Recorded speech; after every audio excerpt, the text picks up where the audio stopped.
سکون حاصل نہیں کر سکتی تھی، لیکن سائمن دی گریٹ نے آج رات ایک طیارے میں اس کے لیے سیٹ ریزرو کروا دی تھی، اس کے ساتھ کچھ اور لوگ بھی جا رہے تھے۔ اس نے سوچا سائمن دی گریٹ ٹھیک کہتا ہے، مجھے غصہ نہیں کرنا چاہیے، اپنے دماغ کو بعض حالات میں ٹھنڈا رکھ کر دشمنوں کو نظر انداز کر دینا چاہیے، پھر کسی دوسرے وقت ان سے نبٹنا چاہیے۔ لہٰذا میں بابر کو اپنے ساتھ پاکستان لے جاؤں گی تاکہ یہ دشمنوں سے محفوظ رہے، ویسے بھی اس کے بغیر نہیں رہ سکتی اور یہ میرے بغیر نہیں رہ سکتا۔ پھر اس نے سوچا لیکن یہ میرے بغیر بھی تو مطمئن نظر آ رہا ہے، کہیں میں دھوکہ تو نہیں کھا رہی ہوں، ہو سکتا ہے یہ بابر سے مشابہت رکھتا ہو، مجھے توجہ سے دیکھنا چاہیے۔ وہ توجہ سے مجھے دیکھنے لگی، میں اسے دیکھ رہا تھا، پھر وہ چونک کر سوچنے لگی، ہاں اس پر تو میں نے دھیان ہی نہیں دیا تھا، اس کی آواز بابر جیسی نہیں ہے۔ اس کے تیور بدل گئے، وہ گور کر بولی، تم کون ہو؟ میں نے ایک دم سے خوش ہو کر پوچھا، اس کا مطلب یہ ہے کہ میں بابر نہیں، تم تسلیم کرتی ہو، تمہاری آواز اس کی طرح نہیں ہے۔ میں یہ تو نہیں جانتا کہ تمہارے بابر کی آواز کیسی تھی، ویسے میرے گلے کا آپریشن کیا گیا تھا، یہ دیکھو۔ میں نے تھوڑی کے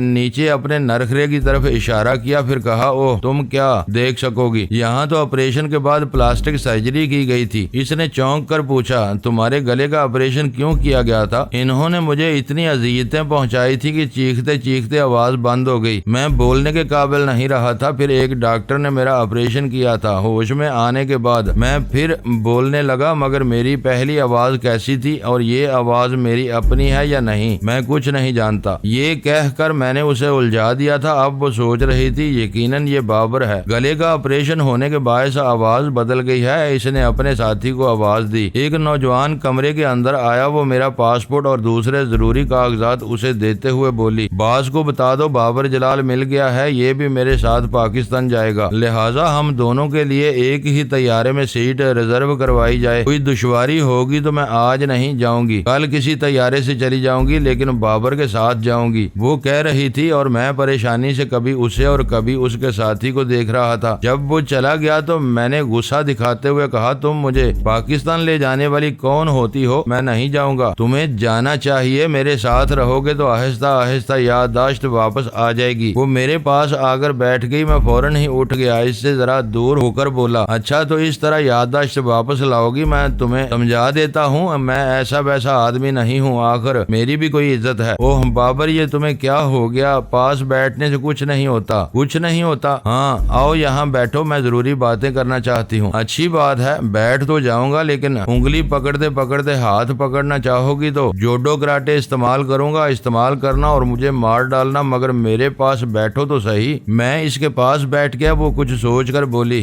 کیا تم مان رہے ہو؟ تھوڑی دیر پہلے لڑتے وقت اتنے شرمیلے اور پارسا نہیں تھے، وہ لڑائی تم نے شروع کی تھی۔ میں پرائی عورتوں کو ہاتھ لگانا گناہ سمجھتا ہوں، لیکن ہاتھا پائی کا مطلب یہی ہے کہ ہاتھ سے ہاتھ لگے، پاؤں سے پاؤں۔ اگر تمہاری آنکھوں میں ذرا بھی حیا ہے تو تمہارے ہونے والے شوہر کی قسم، تمہارے ہونے والے بچوں کی قسم، آئندہ مجھ سے ہاتھا پائی نہ کرنا، یہ شریف زادیوں کو زیب نہیں دیتا۔ وہ پریشانی سے مجھے دیکھ رہی تھی، سوچ رہی تھی میرے بھی کیا نصیب ہے، بہار سے بنگال تک، بنگال سے پیرس تک، آگ اور خون کا دریا پار کرتے کرتے تمام رشتہ دار کٹ مر گئے۔ ایک محبوب ہے جو آنکھوں کے سامنے ہوتے ہوئے بھی اپنا نہیں ہے، یہ کب تک خود کو نہیں پہچانے گا؟ مجھے بھی نہیں پہچانے گا۔ پہچان کے بغیر محبت نہیں ہوتی، اجنبیت ہوتی ہے، یہ ہمارے درمیان آدھی پہچان ہے۔ میں پہچان رہی ہوں، یہ نہیں پہچان رہا ہے، میں کیا کروں؟ کیا کسی بہت ہی تجربہ کار ڈاکٹر سے اس کا علاج کراؤں؟ یہ سوچتے ہی وہ ٹیلی فون کے پاس گئی، پھر ریسیور اٹھا کر نمبر ڈائل کیے۔ تھوڑی دیر بعد سائمن دی گریٹ کے دستے راست کی آواز سنائی دی۔ اس نے کہا، میں آمنہ ہوں اور باس سے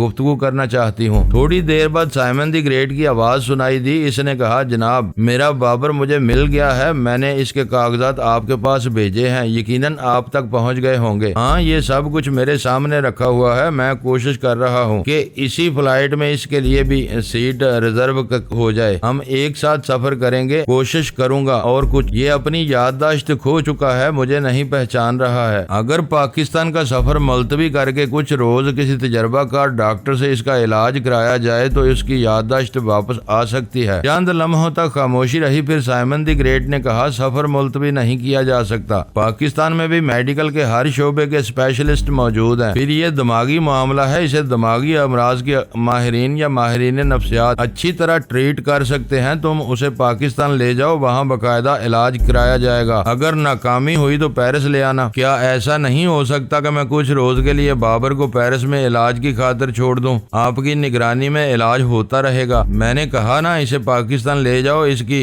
لاسٹ میموری والا کیس ہمارے لیے فائدہ مند رہے گا۔ یہ جس جگہ علاج کے لیے بھیجا جائے گا وہاں بھی ہم اپنا الو سیدھا کریں گے۔ کیا آپ کیا کہنا چاہتے ہیں؟ تم اسے لے کر جاؤ، پھر جو منصوبہ بندی ہوگی اس کا تمہیں علم ہو جائے گا۔ وہ ریسیور رکھ کر مجھ سے بولی، چلو۔ میں نے تعجب سے پوچھا، کہاں چلوں؟ تم میرے ساتھ پاکستان جاؤ گے، زیادہ سوالات نہ کرو، میں تمہاری کھوئی ہوئی یادداشت واپس لاؤں گی۔ وہاں سے سائمن دی گریٹ کے ٹی ٹی سینٹر میں جانے کا بڑا فائدہ ہوتا، میں وہاں قریب سے ان کے سرگنا کو دیکھ سکتا تھا اور ان کے طریقہ کار کو سمجھ سکتا تھا، لیکن ایسا تو میں خیال خوانی کے ذریعے بھی کر سکتا تھا۔ مجھے ایک بات کا اندیشہ تھا، وہ یہ کہ میں پہچانا جا سکتا ہوں۔ ایک تو آواز کے سلسلے میں آمنہ نے شبہ ظاہر کیا تھا، اس کے لیے میں نے بات بنا دی تھی، لیکن میری آنکھیں بابر کی آنکھوں سے مختلف تھیں۔ یہی وجہ تھی کہ میں نے اب تک آمنہ کو اپنے قریب آنے کا موقع نہیں دیا تھا۔ وہ پاس بیٹھی ہوتی تو اسے آنکھوں میں جھانکنے کی مہلت نہیں دیتا تھا۔ اگر وہ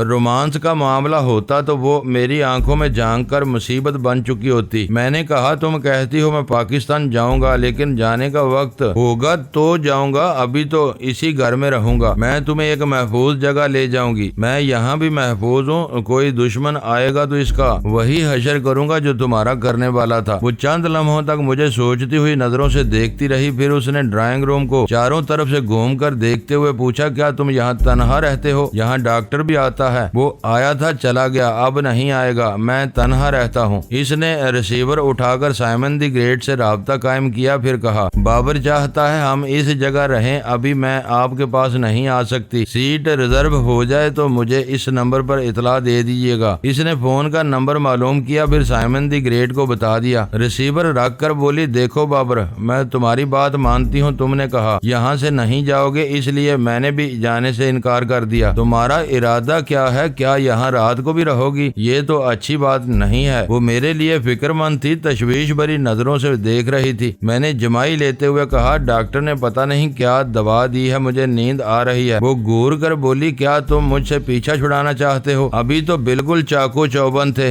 مجھ سے دو ہاتھ بھی کیے تھے، اور اب اچانک ہی جمائی لینے لگے۔ میں نے اٹھتے ہوئے کہا، تم مجھے جھوٹا سمجھ رہی ہو، میں ابھی تمہیں سو کر دکھاتا ہوں۔ میں وہاں سے چلتا ہوا بیڈ روم میں آیا، وہ بھی میرے پیچھے پہنچ گئی۔ میں نے بستر پر بیٹھتے ہوئے کہا، یہ چھوٹا سا کاٹیج ہے، یہاں دوسرا بیڈ روم نہیں ہے، تم فلائٹ کے وقت تک ڈرائنگ روم میں گزارا کر سکتی ہو۔ میں لیٹ گیا، وہ آہستہ آہستہ چلتے ہوئے میرے پائنتی آئی، پھر فرش پر گھٹنے ٹیک دیے، دونوں ہاتھوں سے میرے پاؤں کو تھام کر بولی، تمہیں کچھ یاد نہیں آ رہا ہے؟ تم مجھے کیا یاد دلانا چاہتی ہو؟ ذرا دماغ پر زور ڈالو، سوچو ہم کن حالات میں ایک دوسرے سے بچھڑ گئے تھے، کن حالات میں۔ جب یہاں شادی کرنے آئے تھے تو ہمارے ساتھ ٹی ٹی سینٹر کے 4 ساتھی تھے، ہم نے ایک ہوٹل میں اپنے لیے کمرہ کرایا تھا، پھر ایک مسجد میں جا کر نکاح پڑھوایا تھا۔ ہمارے دلوں میں کتنے ارمان تھے، ہماری آنکھوں میں کتنے سپنے بھرے ہوئے تھے، ہر خواب کی تعمیر ہمارے سامنے تھی، لیکن ہمارے سامنے دشمن آ گئے اور ہم بچھڑ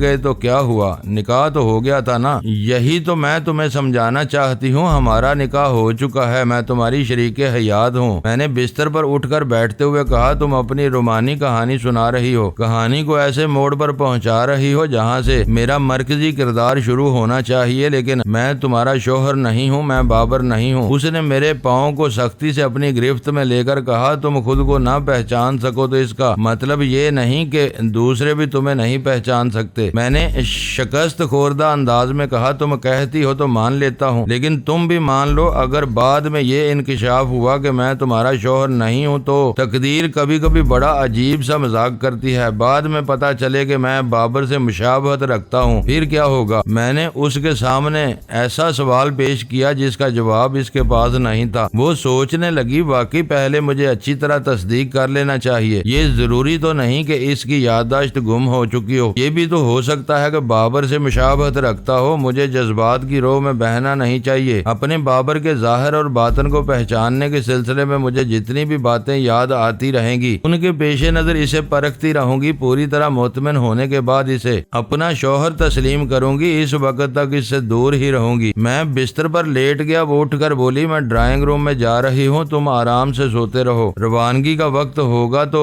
جگا دوں گا۔ وہ چلی گئی تو میں نے اطمینان کی سانس لی۔ ویسے اس کا دماغ کہہ رہا تھا کہ تھوڑی دیر بعد پھر آ کر دیکھے گی کہ میں سو رہا ہوں یا بہانہ کر رہا ہوں۔ میں نے آنکھیں بند کر لی۔ خیال خوانی کا ارادہ نہیں تھا، اس کی ضرورت بھی نہیں کیا تھی، جبکہ میں دہشت گردوں کے ساتھ ہی یہاں سے سفر کرنے والا تھا اور ان کے ساتھ ہی پاکستان میں سامنا ہونے والا تھا۔ اس کہاوت میں کوئی شبہ نہیں کہ چور چوری سے جاتا ہے، ہیرا پھیری سے نہیں جاتا۔ میں خیال خوانی سے مجبور تھا۔ ایک ذرا پرواز کی اور سائمن دی گریٹ کے دماغ سے معلوم کر لیا کہ رات 2 بجے کی فلائٹ سے میرے لیے سیٹ ریزرو ہو چکی ہے۔ اس وقت 8:25 ہوئے تھے۔ میں نے اپنے دماغ کو ہدایت دی کہ 4 گھنٹے تک آرام سے گہری نیند سوتا رہوں گا۔ اگر کوئی کمرے میں آئے یا کوئی غیر معمولی بات ہو تو آنکھ کھل جائے گی۔ چونکہ آمنہ کمرے میں نہیں آئی تھی، دروازے سے ہی مجھے دیکھ کر مطمئن ہو گئی تھی، اس لیے میں 4 گھنٹے کی اطمینان سے نیند پوری کرتا رہا۔ رات کے 2:30 بجے ہم طیارے میں سفر کر رہے تھے۔ میں نے حتی الامکان سائمن دی گریٹ وغیرہ سے کترانے کی کوشش کی تھی۔ ایئرپورٹ پر اس سے سامنا نہیں ہوا تھا۔ آمنہ میری طرف دیکھ کر بات کرتی تو میں محسوس کرتا جیسے وہ میری آنکھوں سے آنکھیں ملا رہی ہو۔ ایسے وقت خیال خوانی کے ذریعے اس کی نظریں نیچی کر دیتا تھا یا اس کے دماغ کو اپنی آنکھوں کے متعلق سوچنے کا موقع نہیں دیا تھا۔ وہ میری آنکھوں میں جھانک کر میرے اور بابر کے درمیان فرق کو سمجھ سکتی تھی، اور میں یہ نہیں چاہتا تھا کہ اگر وہ مجھے ایک اجنبی سمجھ لیتی تو کبھی اپنی مہم میں ساتھ نہ لے جاتی۔ جانے کو تو میں تنہا بھی جا سکتا تھا، لیکن بابر کے روپ میں رہ کر آمنہ کے ساتھ ہی جانا زیادہ مناسب تھا۔ ایسے دہشت گردوں کی ایک طویل فہرست ہے جو پاکستان سے تعلق رکھتے ہیں اور پاکستان میں تخریبی کارروائیاں کرنے کے لیے تربیت حاصل کر رہے ہیں۔ جو دہشت گرد میرے ساتھ سفر کر رہے تھے اور دوسری رات بھی الباما ٹی ٹی سینٹر اور ماسٹر کی سینڈیکیٹ سے روانہ ہونے والے تھے، ان سب کی فہرست بڑی طویل ہے۔ اگر میں بیک وقت ان کا ذکر کروں تو یہ قارئین کے ذہن میں محفوظ نہیں رہ سکیں گے۔ البتہ جیسے جیسے یہ کردار میری داستان میں آئیں گے میں ان کا ذکر کرتا جاؤں گا۔ فی الحال اس طیارے میں میرے ساتھ جو سفر کر رہے تھے ان میں آمنہ کے علاوہ ایک جانو تھا۔ یہ پاکستان پہنچتے ہی سرحد کی طرف جانے والا تھا۔ دوسرا منصور دادا تھا، یہ پنجاب کے لیے روانہ کیا گیا تھا۔ اس کے بعد وہاب لاکھن تھا، اسے حکم دیا گیا تھا کہ کراچی پہنچ کر 2 دن وہاں آرام کرے، کیونکہ افغانستان اور روس کے درمیان سرحدی علاقے بہرام علی کی دہشت گرد تنظیم سے 3 نئے ساتھی کراچی پہنچنے والے تھے۔ ان میں سے ایک حیات محمد، دوسرا سراج آدم اور تیسری روزینہ جمال تھی۔ وہاں لاکھن سے کہا گیا تھا کہ وہ ان تینوں کے ساتھ سندھ کے اندرونی علاقے میں چلا جائے۔ وہاں سے وہ کہاں جائیں گے یہ انہیں بعد میں رہنمائی حاصل ہونے والی تھی۔ ہمارے ساتھ اس سفر میں ایک نہایت ہی ذہین اور قابل عورت گلزار بیگم تھی۔ اس نے انگلش لٹریچر میں MA آنرز کیا تھا، پھر سیاسیات پڑھنے لگی۔ اس کے بعد سائمن دی گریٹ کے ساتھ ہو گئی۔ سائمن اس کی ذہانت اور علمیت سے بہت متاثر ہوا۔ اس نے انگلینڈ میں اس کی رہائش کا بندوبست کیا، اس کی سرپرستی کی۔ وہاں رہ کر گلزاری بیگم نے وکالت پاس کی۔ اب پاکستان میں پریکٹس کے بہانے سائمن دی گریٹ کی اعلی کار بن کر جا رہی تھی۔ دہشت گردوں کی تنظیم میں آوارہ اور سستا ذوق رکھنے والوں کی تعداد بہت کم ہوتی ہے۔ ایسے لوگوں کو بحالت مجبوری صرف لڑنے مرنے کے لیے رکھا جاتا ہے، ورنہ اس قسم کی تنظیم میں زیادہ تر نہایت ہی تعلیم یافتہ، ذہین اور مختلف شعبوں کے ماہرین ہوتے ہیں۔ موجودہ ٹیم میں مجھ کو یعنی بابر کو اور آمنہ کو ریزرو اعلی کار کے طور پر رکھا گیا تھا۔ ہمیں ضرورت کے وقت کسی بھی علاقے میں بھیجا جا سکتا تھا۔ ہم کراچی پہنچ گئے۔ میں نے ایک طویل عرصے کے بعد پاک وطن کی زمین پر قدم رکھا تھا اور خوشی سے چاروں طرف دیکھتے ہوئے گہری گہری سانس لینے لگا، گویا ہواؤں کی، مٹی کی خوشبو کو اور پاک فضاؤں کو اپنی سانسوں میں جذب کرنا چاہتا ہوں۔ اپنا وطن پھر اپنا وطن ہوتا ہے۔ یہاں کے ایک نظارے کو دنیا جہان کے خوبصورت نظاروں پر ترجیح دی جا سکتی ہے۔ ہمیں بتا دیا گیا تھا کہ وزٹر لابی میں ایک شخص نیلے سوٹ میں ملبوس ملے گا۔ اس نے نیلے سوٹ کے ساتھ سیاہ نیکٹائی پہن رکھی ہوگی۔ وہ ہمیں دیکھ کر جیب سے رومال نکالے گا اور اپنے چہرے پر یوں پھیرے گا جیسے پسینہ پونچھ رہا ہو۔ دوسری طرف اس شخص کو بتا دیا گیا تھا کہ ہماری 6 افراد پر مشتمل جو ٹیم کراچی پہنچ رہی ہے، اس کا ہر فرد کس قسم کے لباس میں ہوگا، لہٰذا وہ ہمیں دیکھ کر اپنی جیب سے رومال نکالنے کے بعد چہرے پر پھیرنے لگا۔ گلزاری بیگم ہم سے مقابلے میں زیادہ ذہین، تعلیم یافتہ اور زیادہ موقع شناس تھی۔ اس نے آگے بڑھ کر سرگوشی کے انداز میں کوڈ ورڈز دہرائے۔ جواب میں اسی شخص نے بھی کوڈ ورڈز ادا کیے۔ ہم نے اس سے مصافحہ کیا۔ اس نے کہا، مسٹر بابر بابر اور مسز آمنہ بابر ہیں، آپ لوگوں کو کار نمبر اور رنگ بتا رہا ہوں، آپ اس کار میں جا کر بیٹھ جائیں۔ مسٹر بابر، آپ اپنی جیب پر یہ بیج لگا لیں، اس بیج کے ذریعے وہ میزبان جو کار کے پاس کھڑا ہوا ہے آپ کو پہچان لے گا۔ میں نے اس بیج کو لے کر سینے پر جیب کی جگہ لگا لیا۔ ہماری ٹیم کا ایک جوان جانو اور دوسرا منصور دادا سرحد اور پنجاب جانے کے لیے ہم سے الگ ہو گئے۔ ہمارے استقبال کرنے والے میزبان نے وہاب لاکھن سے کہا، تمہارے لیے کراچی ہوٹل کا کمرہ نمبر 16 ریزرو کرا دیا گیا ہے، اس کے ساتھ 3 کمرے کل سے خالی ہو جائیں گے، وہاں تمہارے باقی 3 ساتھی حیات محمد، سراج آدم اور روزینہ جمال جو کل تک پہنچنے والے ہیں ٹھہریں گے۔ پھر اس نے گلزاری بیگم کو دیکھ کر مسکراتے ہوئے ادب سے کہا، بیگم صاحبہ آپ میری مہمان ہیں،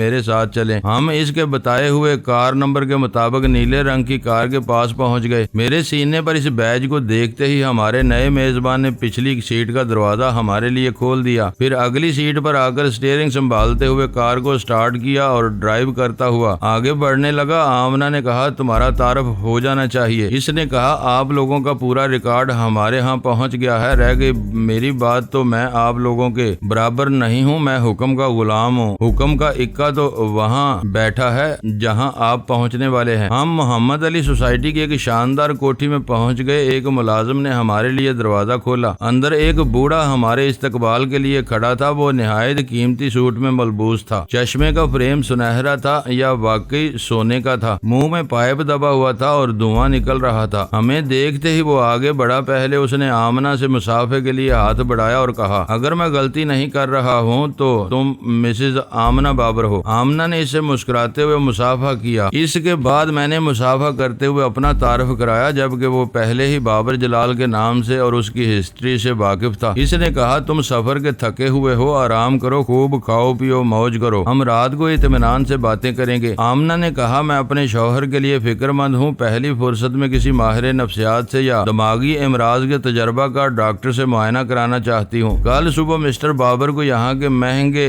7th ڈے میں لے جایا جائے گا۔ دوپہر کو ہم نے آرام کیا، میں خلاف عادت گہری نیند سو گیا۔ کسی طرح کی خیال خوانی کی قطعی ضرورت نہیں تھی۔ ضرورت اس لیے نہیں تھی کہ ایک تو میں نے رسونتی سے کہہ دیا تھا کہ اسے میری ضرورت ہو تو وہ کسی وقت بھی رابطہ قائم کر لیا کرے، دوسرے یہ کہ میں میدان عمل میں تھا اور جو لوگ میدان عمل میں ہوتے ہیں وہ خیالوں کی دنیا سے نکل آتے ہیں۔ رات کو ہمارے ساتھ کھانے میں شریک ہونے کے لیے گلزاری بیگم پہنچ گئیں۔ پروگرام کے مطابق کھانے کے بعد ہم ایک بڑے سے کمرے میں آئے۔ وہ کمرہ ریکارڈ روم تھا، دیواروں سے لگے ہوئے ریکوں میں مختلف فائل اور ایسے بڑے بڑے لفافے نظر آ رہے تھے جیسے تصویریں رکھی ہوں، فلم کے ڈبے بھی تھے، ٹرانسمیٹر اور پروجیکٹر وغیرہ بھی نظر آ رہے تھے۔ دیوار پر ایک چھوٹا سا اسکرین تھا، اس سے ذرا فاصلے پر چند کرسیاں بچھی ہوئی تھی۔ ہم ان کرسیوں پر بیٹھ گئے۔ ہمارے بوڑھے میزبان کا نام مائیکل شوف تھا۔ وہ پروجیکٹر کے پاس جاتے ہوئے بولا، اسکرین پر جو کچھ نظر آئے اس کا تعلق تمہارے موجودہ مشن سے ہے، لہذا توجہ سے دیکھنا۔ کمرے کی بتی بجھ گئی، تاریکی چھا گئی، اسکرین روشن ہو گیا۔ ایک سلائیڈ کے ذریعے ایسا منظر نظر آ رہا تھا جیسے کسی عمارت کی تعمیر ہو رہی ہو۔ مائیکل شوف نے کہا، یہ عمارت اسلام آباد سے چند میل کے فاصلے پر تعمیر ہو رہی ہے۔ پاکستان ایٹمی توانائی کے میدان میں پہلا قدم رکھ رہا ہے۔ یہ ایٹمی ریسرچ انسٹی ٹیوٹ کی عمارت ہے۔ اس انسٹی ٹیوٹ کے لیے جن پاکستانی سائنسدانوں کی تقرری ہوئی ہے ان کے نام ہیں ڈاکٹر عبدالباقی۔ اس کے ساتھ ہی منظر بدل گیا اور ڈاکٹر عبدالباقی کی بڑی سی تصویر نظر آنے لگی۔ مائیکل شوف اس تصویر کو دکھاتے ہوئے ڈاکٹر عبدالباقی کی تعلیمی قابلیت کا ذکر کر رہا تھا۔ ڈاکٹر نے بیرونی ممالک میں رہ کر جن عالمی شہرت یافتہ سائنسدانوں کے ساتھ کام کیا تھا اور ان کے درمیان اپنی صلاحیت کو منوایا تھا، ان سب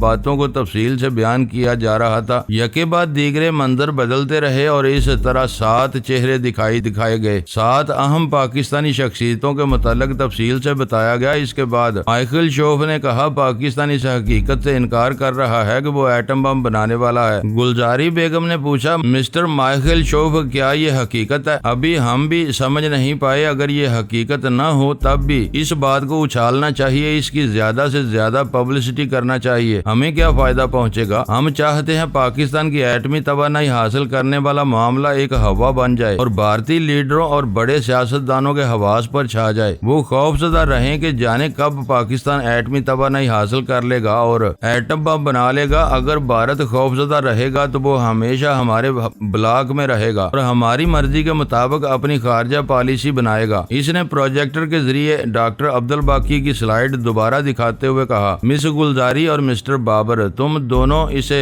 غور سے دیکھو اور اچھی طرح پہچان لو۔ ڈاکٹر عبدالباقی ان دنوں بیمار ہے اور یہاں کے اسپتال 7th ڈے کے اسپیشل کمرہ نمبر 6 میں ہے۔ ہم نے بابر کے لیے اسپیشل کمرہ نمبر 7 مخصوص کرا لیا ہے۔ کل بابر کو وہاں پہنچا دیا جائے گا اور مس گلزاری تم بابر کی وائف کی حیثیت سے وہاں رہو گی۔ آمنہ نے چونک کر پوچھا، لیکن بابر کی وائف تو میں ہوں۔ مائیکل شوف نے کہا، ڈرامہ سٹیج کرنے کے دوران کوئی کردار ادا کرتے وقت ایک ہیرو اگر کسی ہیروئن کا محبوب بنتا ہے تو کسی دوسرے ڈرامے میں وہ اسی ہیروئن کا باپ بن جاتا ہے۔ کردار بدلتے رہتے ہیں، کرداروں کی خاصیتیں بدلتی رہتی ہیں۔ مس گلزاری سچ مچ تمہارے شوہر کی بیوی نہیں بنے گی بلکہ بیوی کا رول ادا کرے گی۔ گلزاری بیگم نے کہا، بڑی گڑبڑ ہو جائے گی۔ کیسی گڑبڑ؟ میں نے کراچی بار ایسوسی ایشن کی ممبرشپ حاصل کرنے کے لیے فارم پر خود کو غیر شادی شدہ لکھا ہے۔ تم نے وہ فارم آج سے 3 ہفتے پہلے پیرس سے بھیجا تھا تاکہ یہاں پہنچنے سے پہلے بار ایسوسی ایشن کے ممبر بن سکو۔ جی ہاں، 3 ہفتے پہلے بھیجا تھا۔ پھر کیا مشکل ہے؟ تمہارا ایک جعلی نکاح نامہ تیار ہو جائے گا جس کی روح سے تم نے پچھلے ہی ہفتے شادی کی ہے۔ تمہارے شوہر کا نام بابر جلال ہے۔ یہ نکاح نامہ احتیاطاً اپنے پاس رکھو گی، بات بگڑے گی تو اسے ظاہر کیا جائے گا،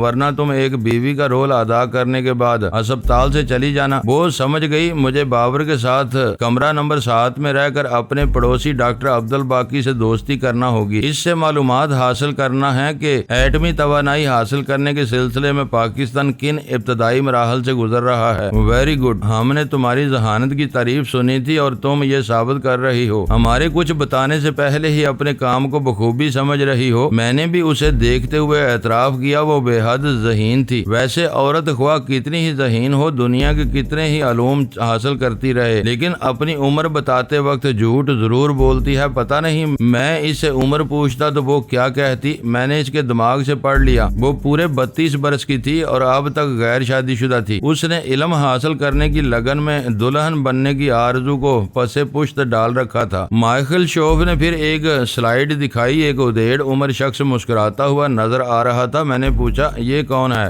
مائیکل شوف نے کہا، یہ ایک با اختیار افسر ہے اور مسز آمنہ بابر کا شکار ہے۔ پھر اس نے آمنہ کو مخاطب کرتے ہوئے کہا، اس شخص کا نام سلطان آبدی ہے، اس کی رہائش بلوچ سوسائٹی میں ہے، تم اسے کارواں کلب میں ٹریپ کر سکتی ہو، یہ ہر شام وہاں بلا ناغہ جاتا ہے، کل تمہیں کارواں کلب کی ممبرشپ کا کارڈ مل جائے گا۔ آمنہ نے گلزاری کو ناگواری سے دیکھا، پھر کہا، میں گلزاری بیگم کی طرح ذہین نہیں ہوں، مجھے بتا دو کیا کرنا ہے۔ مائیکل شوف نے کہا، تمہیں اس پر زیادہ محنت کرنے کی ضرورت نہیں ہے، اسے جلد ہی شیشے میں اتار سکتی ہو، یہ لالچی نہیں ہے، دولت کے پیچھے نہیں بھاگتا مگر حسن پرست ہے، تمہارے پیچھے ضرور بھاگے گا اگر یہ تمہارا دیوانہ بن جائے اور ہماری مرضی کے مطابق خبروں کو توڑ مروڑ کر اخبارات کے حوالے کرے اور جو چند اخبارات ہمارے مال امداد سے چل رہے ہیں انہیں سینسر کی زاد میں آنے سے بچاتا رہے تو اچھی بات ہے، ورنہ 2 دن کے بعد تم اسے ختم کر دو گی، پھر ہم اس کی جگہ اپنا آدمی لانے کی بھرپور کوشش کریں گے۔ دوسرے دن مجھے 7th ڈے اسپتال کے کمرہ نمبر 7 میں پہنچا دیا گیا، یعنی میرا کام یہی رہ گیا تھا کہ میں یادداشت گم ہونے والے ایک شخص کی طرح اپنا معائنہ کراتا رہوں، نفسیاتی علاج کے مراحل سے گزرتا رہوں اور کمرہ نمبر 7 میں اپنی عارضی دلہن سے لگاوٹ کی باتیں کرتا رہوں۔ وہ اپنے شکار کو پھانسنے کمرہ نمبر 6 میں جائے تو میں چپ چاپ لیٹا رہوں یا سوتا رہوں، لیکن میں آرام فرمانے کے لیے اور وقت بے وقت سوتے رہنے کے لیے پیدا نہیں ہوا تھا۔ حضرت علامہ اقبال کے ارشاد کے مطابق، جھپٹنا پلٹنا، پلٹ کر جھپٹنا لہو گرم رکھنے کا ہے ایک بہانہ، میری عادت ہے۔ تو آئیے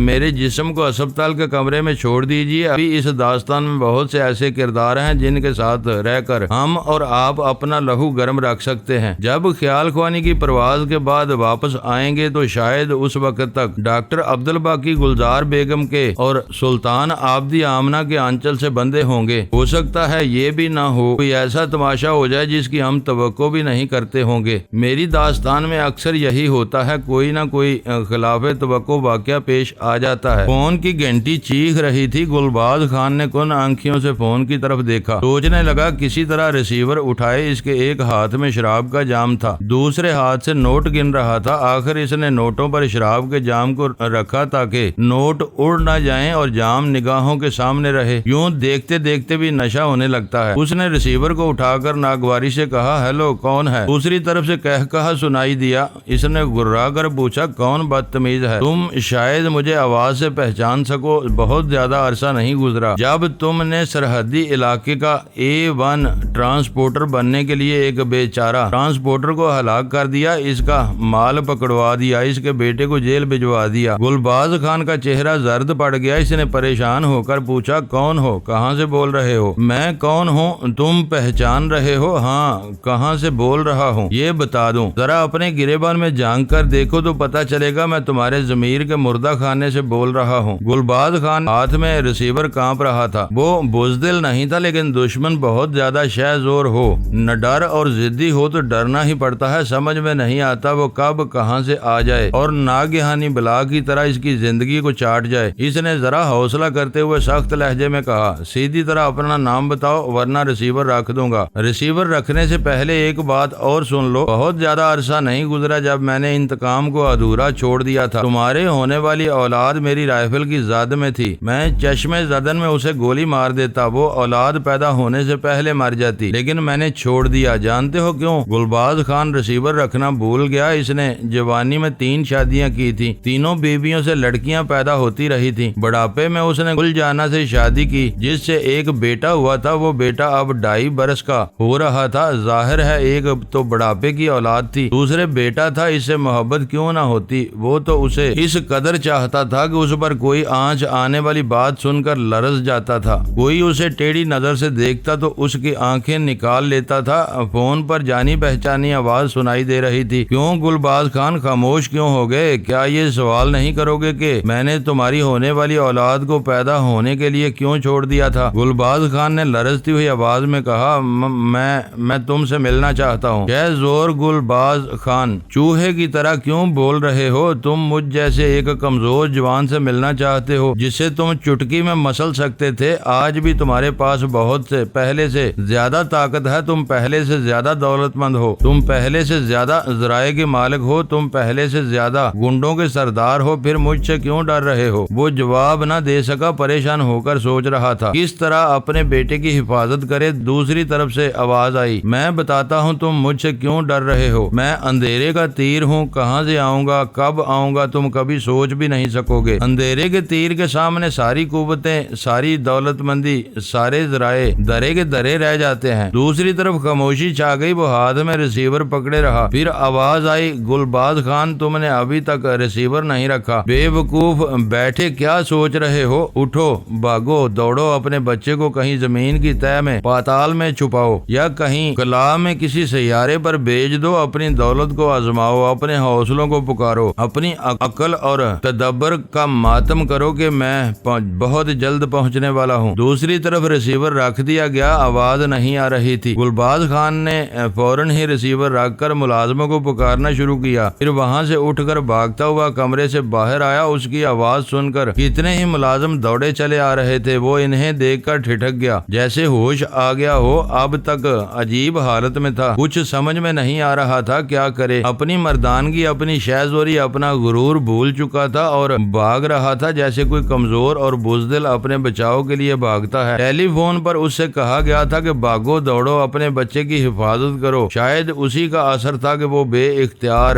باہر چلا آیا تھا، اور یہ بڑی حماقت کی بات تھی کیونکہ ٹیلی فون تو اس کے پاس ہی موجود تھا۔ وہ فون کے ذریعے اپنے بچے کی خیریت معلوم کر سکتا تھا۔ اس نے ایک خاص ماتحت سے کہا، فیض احمد ادھر آؤ۔ فیض محمد اس کے پیچھے کمرے میں آ کر سر جھکائے ہوئے ہاتھ باندھ کر کھڑا ہو گیا، پھر سوال کیا، خانہ آپ کچھ پریشان ہیں؟ اس نے ریسیور اٹھا کر ایک نمبر ڈائل کرتے ہوئے کہا، ہاں۔ وہ کمبخت واپس آ گیا۔ کون؟ گلباز خان اسے جواب نہ دے سکا۔ دوسری طرف فون پر رابطہ قائم ہو گیا تھا۔ اس نے کہا، ہیلو، ٹیلی فون ایکسچینج، میں خان گلباز خان بول رہا ہوں، مردان کے پولیس انسپیکٹر شہباز سے بات کرنا چاہتا ہوں، فوراً رابطہ قائم کرا دو، میں فون کے پاس بیٹھا انتظار کر رہا ہوں۔ اس نے ریسیور رکھ دیا۔ فیض محمد نے اپنا سوال پھر دہرایا، خانہ کون آ گیا ہے؟ کیا وہ آنے والا کچھ پریشانی کا سبب بن گیا ہے؟ ہاں، تمہیں یاد ہے اب سے 2.5 برس پہلے وہ چھوکرا دلاور خان ہمارے ہاتھ سے نکل گیا تھا۔ ہم مجبور تھے اس کے جیل سے رہا ہوتے ہی گولی نہیں مار سکتے تھے۔ نہ جانے اتنے عرصے تک وہ کہاں چھپا رہا۔ ابھی اچانک اس نے فون کیا تھا۔